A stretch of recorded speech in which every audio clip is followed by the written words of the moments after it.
What's going on, guys? Jagira here, and today I hit Reputation 9, level 20 with my Gladiator and unlocked the gold effect. So, here it is, in all its glory. Got a nice bit of black in there as well, because I am a sucker for a good black and gold combination. But, not only did I hit Reputation 9 level 20 and get this gold effect, I also got 180 gear score.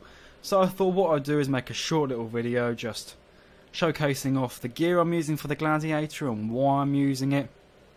And yeah, just stuff like that really, because, well, hopefully some of you inspiring Gladiator mains out there can look at this video and find it helpful.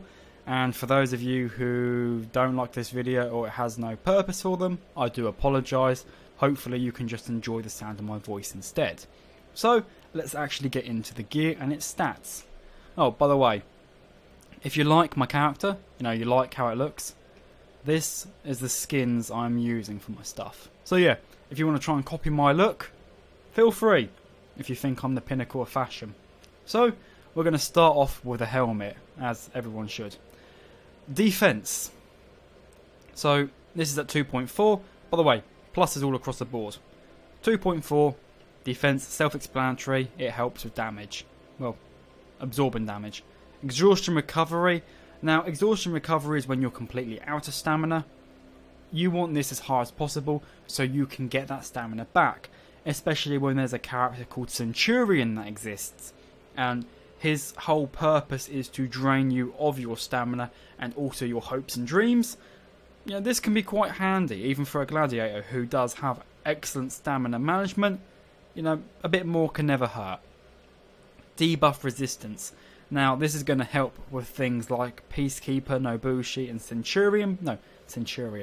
Peacekeeper, Nobushi, and Gladiator bleeds.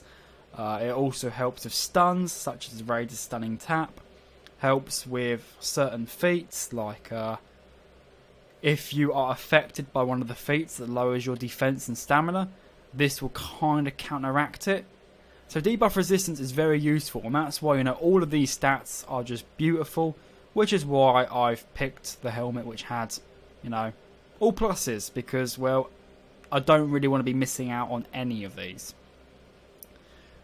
Onto the chest. Defense at 7.2 and Revenge Mode defense at 18.0. And Revenge Mode duration at minus 20%. Now, the reason I picked this instead of going, pluses all across the board again, is because, well, I wanted more defense this time. I wanted more Revenge Mode defense. And for me, Revenge Mode duration, while having Revenge is really good for its unlimited stamina, some classes will benefit from unlimited stamina more than others. For example, the Highlander, whose stamina pool is basically non-existent, being able to have unlimited stamina is really, really helpful.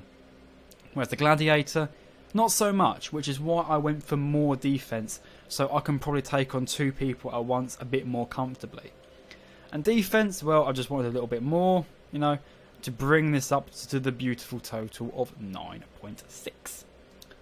Yes, my maths is correct. On to the arms.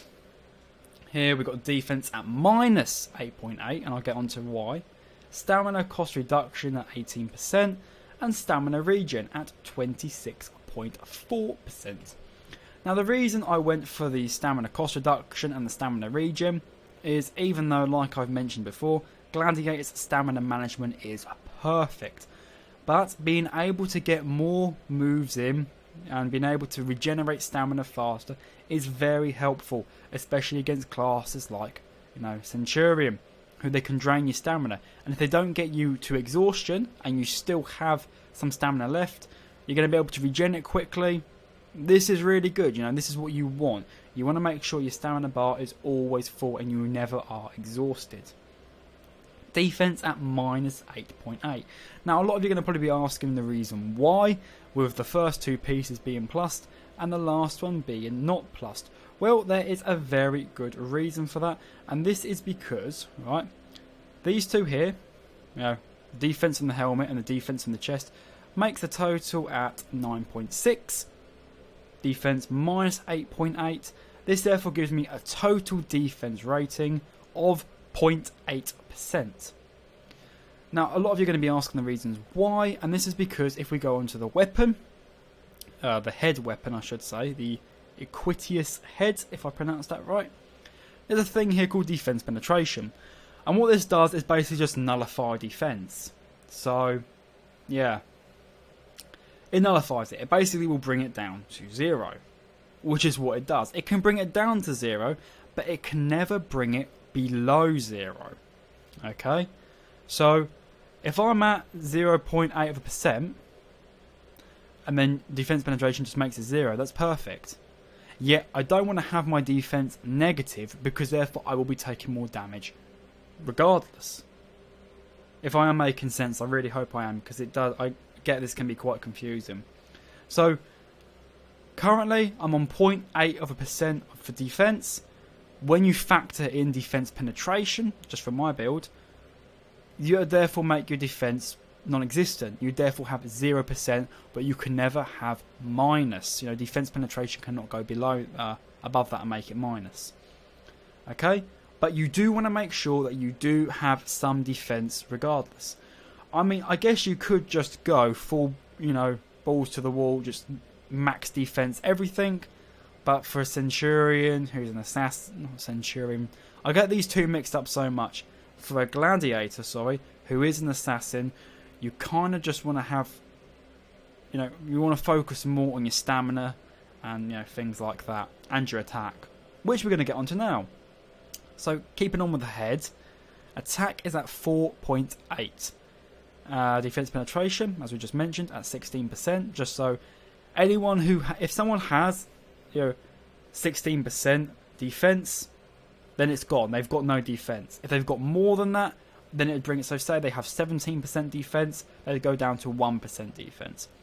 And block damage, which I think a few of you are going to wonder why, is at minus 35.3%. Now, did I say 35? 53.3%. I do apologise. Now, the reason why block damage is because you're not really going to be getting your attacks blocked as Centurion, as an assassin, as a Gladiator. Yeah, one day, my New Year's resolution is just going to be so I do not get those two mixed up anymore. But enough of that. You don't get your attacks blocked that much as a Gladiator. You know, you do a lot of feinting, so you'd go for a heavy feint, light attack in a different direction. You'd cancel a heavy into a toe stab. You don't want your attacks being blocked. So basically having block damage, which means when your attacks are blocked, it still does a fraction of damage. It's kind of pointless. And, you know, now chip damage is a thing. It's, you know, granted it's 18%, but still, I've not picked block damage. If any of you out there have picked block damage and think that this is wrong, like I said, comments, let me know. On to the shaft. Here, pluses all across the board, and the reason being, right, you've got your attack and execution health regen. These are things that I think are extremely, extremely important. But as you can see, there's revive speed here. Now, I like to be a team player in Dominion and Elimination. I like to res my teammates. Some people don't. I do. I personally will, if there's someone on the floor, I'll pick them back up, help them get back into the fight. Which is why I picked revive speed. Yet, if you're going to pick the one which doesn't have revive speed, I'd go for more attack. Because more attack is going to be more beneficial than execution health regen. This is because the Gladiator has one of his feats, which is when you kill a hero, you gain some health and stamina. So, you know, currently with this build already, I think if I'm on the last bar of HP and I execute someone, I am basically fully healed. So I wouldn't need any more of the execution health regen, I'll just go for more attack. But that's the only thing that I may swap out. But yeah, regardless, this is what I've got currently. I may go for more attack in the future, but I'm not too sure. But I'm a team player. I'm a sucker for helping someone who's on the deck. I will pick them up, which is why I've got revive speed. And then on to the shield. Pluses all across the board here for attack, revenge gained, and then revenge mode attack. You know, there's not any here which I think is bad. I liked all of them, which is why I picked, you know, a shield which had all positives. Attack, self-explanatory. Revenge gained. You know, Revenge nowadays, Revenge Season 3 is actually decent compared to what it was in Season 2. So, I would like to get it, and if I can get it faster, that is also a bonus. And the Revenge mode attack, because you want to actually be doing damage while you have Revenge. If you want to have a negative on here, I would say probably get negative Revenge gain, and just get more attack, or I wouldn't go for more Revenge mode attack, but definitely for more attack. Because if you go in negative for Revenge gain, then you should not be focusing on Revenge mode attack, just focus straight on the attack. But yeah guys, this is my build. I hope I explained it somewhat clearly for all of you, and I hope any of you Gladiator mains out there who are wondering what to build now have an idea of what I'm using. Like I've said, I am not, you know, an absolute pro at this game, yet I do try and have some sort of vague idea of what works. And I've been doing a lot of Dominions, and I did a few Dominions today to obviously get to level 20 to get the gold. And this is what I was running, and I have to say it was very successful. I did very well in 1v1 situations, I did very well in 2v1 situations. When it gets to when you've got an entire enemy team on you, that's a different matter. You know, don't expect this build to help you survive them. But anyway guys, I hope you enjoyed the video. I hope you learned something from it as well. If you did, then please leave a like, that is greatly appreciated. And if you're new to the channel, how about you hit that subscribe button to become absolutely awesome. And while you're at it, make sure you have that little bell notification ticked, so therefore you are notified when my videos go live. Guys, I've been Jagira. All of you have been amazing for watching, and I'll see you all next time. Take care, and bye bye.